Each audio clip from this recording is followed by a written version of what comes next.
വെള്ളക്കെട്ടും പ്രളയവും ഒരു പരിധിവരെ ഒഴിവാക്കാനായുള്ള മഴ മുന്നൊരുക്കങ്ങൾ പാളിയതാണ് ഇത്തവണ കാലവർഷമെത്തിയപ്പോൾ ആദ്യ ദിനങ്ങളിൽ തന്നെ നാം കണ്ടത്. മഴക്കാലപൂർവ്വ ശുചീകരണം പ്രഹസനമായി മാറി.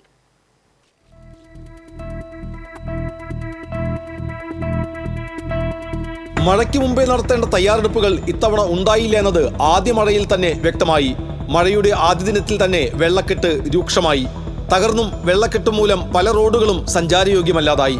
തദ്ദേശ തലത്തിൽ ഭൂരിഭാഗം ഇടങ്ങളിലും ഇത്തവണ ശുചീകരണ പ്രവർത്തനങ്ങൾ നടന്നിരുന്നില്ല എന്നതാണ് വാസ്തവം. ജലസ്രോതസ്സുകളിലെ നീരൊഴുക്ക് സുഗമമാക്കുന്നതിന് വേണ്ട നടപടികൾ സ്വീകരിക്കുന്നതിൽ വലിയ വീഴ്ച സംഭവിച്ചു. മലിനമായി കിടന്ന നീർച്ചാലുകളും ജലം ഒഴുകിപ്പോകേണ്ട തോടുകളും വൃത്തിയാക്കിയില്ല. പായലുകളും ചണ്ടിയും നിറഞ്ഞ തോടുകളിൽ നിന്ന് ഇവ നീക്കം ചെയ്യാനും നടപടിയുണ്ടായില്ല. ഓടകളിലെയും കൽവർട്ടുകളിലെയും തോടുകളിലെയും തടസ്സങ്ങൾ നീക്കം ചെയ്യാത്തതുമൂലം വെള്ളം ഒഴുകിപ്പോകാതെ വെള്ളക്കെട്ട് രൂപപ്പെടുകയാണ്. 2018 പ്രളയനാളുകളിൽ വീടുകളിലേക്ക് വെള്ളം ഉയരാത്ത ഇടങ്ങളിൽ പോലും ഇത്തവണ വെള്ളക്കെട്ടുണ്ടായിട്ടുണ്ട്. ശുചീകരണ പ്രവർത്തനങ്ങളിലുണ്ടായ വീഴ്ച നിസ്സാരവൽക്കരിക്കാനാവില്ല.